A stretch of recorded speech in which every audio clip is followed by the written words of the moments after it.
Oh yeah, Didi got a podcast. Welcome back to another episode of Didi Got a Podcast. And of course, I'm your host, Didi. Thank you all for tuning back in for another episode. So remember when I was telling you all that it just appears to me that Turning Point USA is trolling us at this point, especially after this past weekend with the AmFest event, all the things that took place. And I gave my reasons as to why I believe that this was a Freemasonic ritual, right? So go and check that video out when you get a chance. Well, in this video, I want to spend a little bit of time covering JD Vance because many of us have already been suspicious and suspected that they may be trying to walk us or propagandize, if you will, us into this JD Vance, Erika Kirk ticket. Potentially. Maybe it won't happen, but some of us feel like they're trying to prime us for that to happen.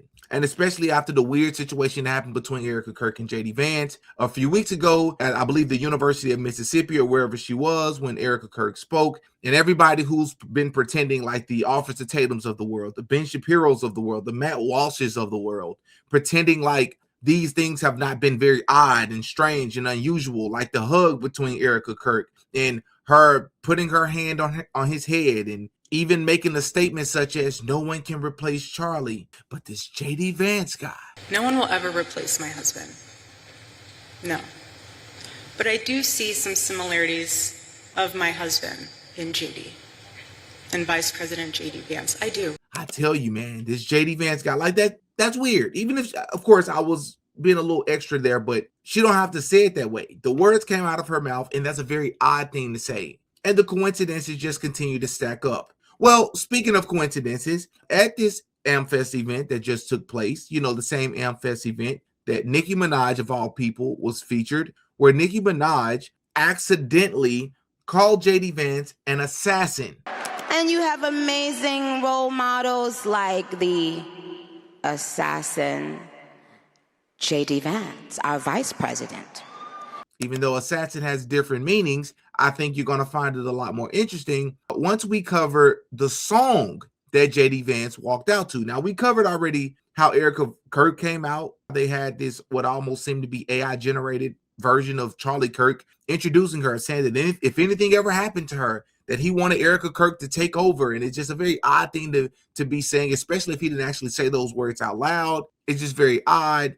Well, it's only gotten odder, a lot more odd.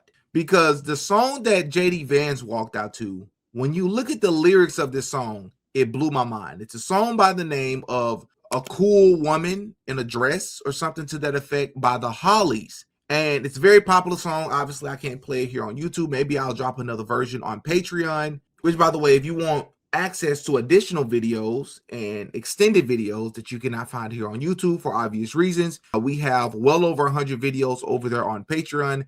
Please feel free to check out the Patreon. Link is in the description to that as well, which, by the way, if you want to support the merch, link is in the description to my merch store as well. Well, this song that JD Vance walked out to is a very popular song, but I think we should read the lyrics to this song because shout out to one of my supporters, who I assume to be one of my supporters, sort of sent me this information, some of this information. I decided to take it another 80% of the way and look into some other additional things. And as I always say, again, it can mean nothing or it can mean everything, but we're going to at least look into it. All right. Hit the like button on your way in. I would really appreciate it. Now, without further ado, let's look into it. So it says here, long, cool woman in a black dress. Okay. It starts off by saying, verse 1, Saturday night, I was downtown. Now, let me just say this at the beginning. We all know that lyrics can have double meanings. They can be metaphors for other things. That's very common. That's not a conspiracy theory. So when you say Saturday night, I was downtown UVU. Again, I'm not alleging that JD Vance was there. The point that I'm getting at is at this same event when Nicki Minaj, quote unquote, accidentally called this man an assassin. And again, assassin can have multiple meanings. It's just interesting when you start to tie some of these lyrics in. Saturday night, I was downtown working for the FBI, sitting in a nest of bad men, whiskey bottles piling high, bootlegging boozer on the west side, full of people who are doing wrong. Just about to call up the DA man. Obviously, DA is short for district attorney. And if you're working for the FBI, then you are closely affiliated and may have a direct line to the district attorney. So let's continue. When I heard this woman sing a song, a pair of 45s made me open my eyes. Once again, a pair of 45s can have double meanings. It could be referring to a woman's bosoms, right? It could be referring to Coke 45s. It could be referring to a couple of different things. A pair of 45s made me open my eyes. My temperature started to rise. She was a long, cool woman in a black dress, just a 5'9", beautiful, tall. With just one look, I was a bad mess because that long, cool woman had it all. I saw her heading to the table. Well, a tall, walking, big black cat. A Charlie said, I hope that you're able, my boy. Or I hope that you're able, boy, because I'm telling you, she knows where it's at. Well, suddenly we heard the sirens and everybody started to run, a jumping out of doors and tables when I heard somebody shooting a gun. Now, this phrase right here, a Charlie said that I hope that you're able, boy. We're going to get to the meaning of that here just in a little bit, but let's just continue reading for now. When I heard somebody shooting a gun, well, the DA was pumping my left hand. DA earlier meant district attorney. In this particular regard, it refers to another form of a pow pow, right? It says here the initialism for DA is used in the first verse to refer to a district attorney, but is now used to refer to a double action pistol being fired by the man's left hand, defending himself and the tall walking woman from the gun shooting mentioned in the previous line. All right. It says, and she was holding my right hand. So in his left hand, he has a pow pow. In the right hand, he's holding this woman's hand, whoever this woman is. Well, I told her, don't get scared because you're going to be spared. I've got to be forgiven if I want to spend my living. With a long, cool woman in a black dress, just a 5'9", beautiful, tall. Yeah, with just one look, I was a bad mess because that long, cool woman had it all. Well, outside of some of the obvious reasons why this is odd, let's go back up here just a little bit to a Charlie said, I hope that you're able, boy. That's actually a reference outside of the obvious implications of the name Charlie there to Charlie is the agent's partner's sidekick. The name Charlie is a reference to Marlon Brando's brother in the 1954 film On the Waterfront. Well, let's go and check out this film. So let's see what it says here. It says On the Waterfront is a 1954 American crime drama film directed by Elia Kazan and written by Bud Skolberg. It stars Marlon Brando and it features Carl Malden, Lee J. Cobb, Rod Steiger, and the list goes on. It says here the film focuses on union violence and corruption among longshoremen while detailing widespread corruption, extortion, and racketeering on the waterfront of Hoboken, New Jersey. So let's scroll down here and read a little bit about the plot. It says New York prize fighter Terry Mallow's career was cut short when he purposely lost a fight at the request of mob boss Jolly Friendly, which is very similar to Snake Eyes, because if you remember in the movie Snake Eyes, there was a character by the name of Tyler the Executioner, who was the person to quote unquote go down through the fight on purpose because he was told to do so. But let's continue.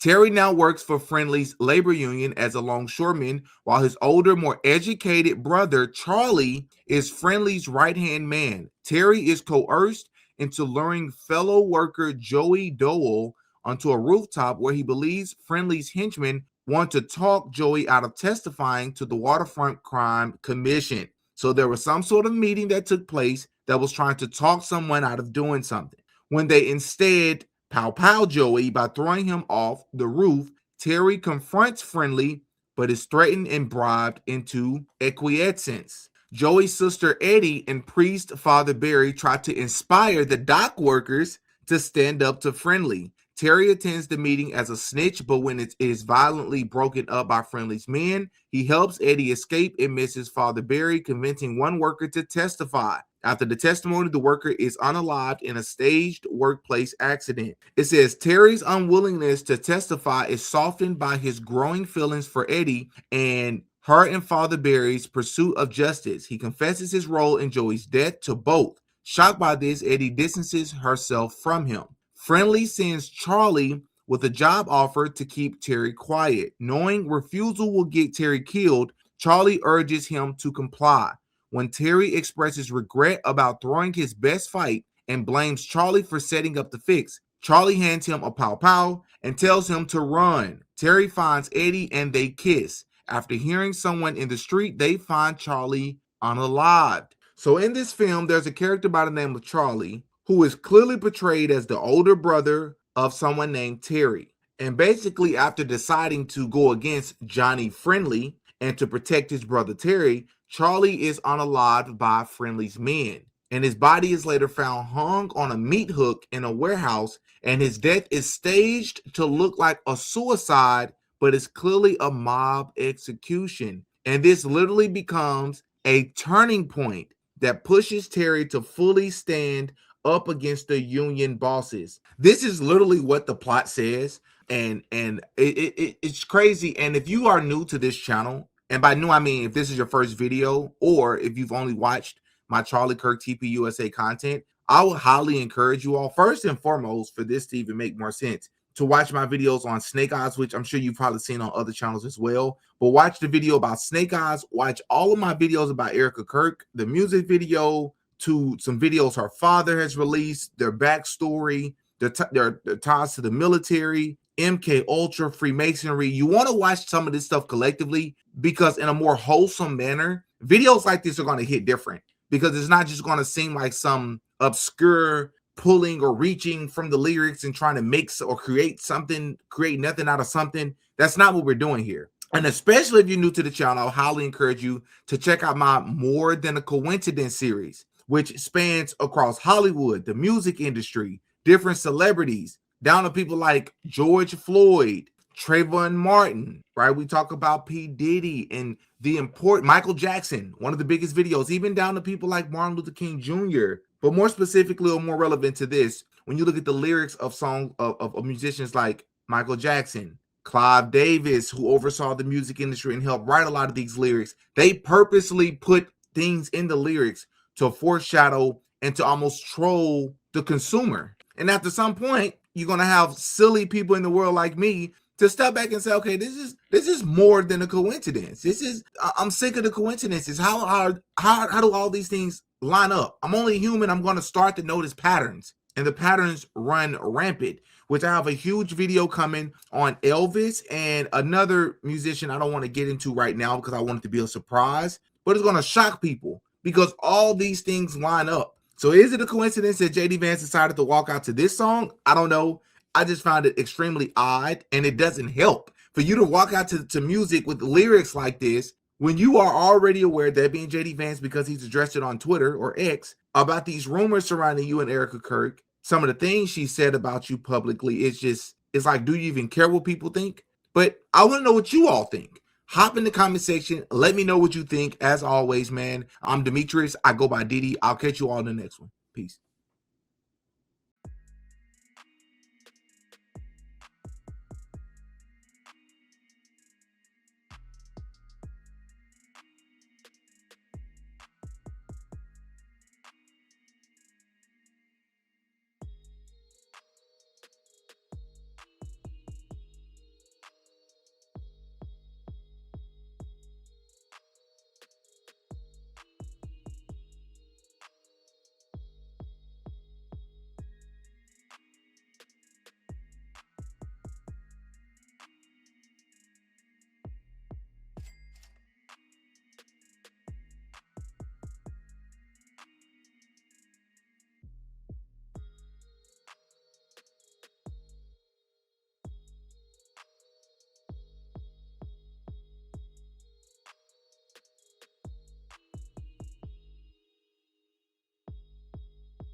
Oh yeah, Diddy got a podcast.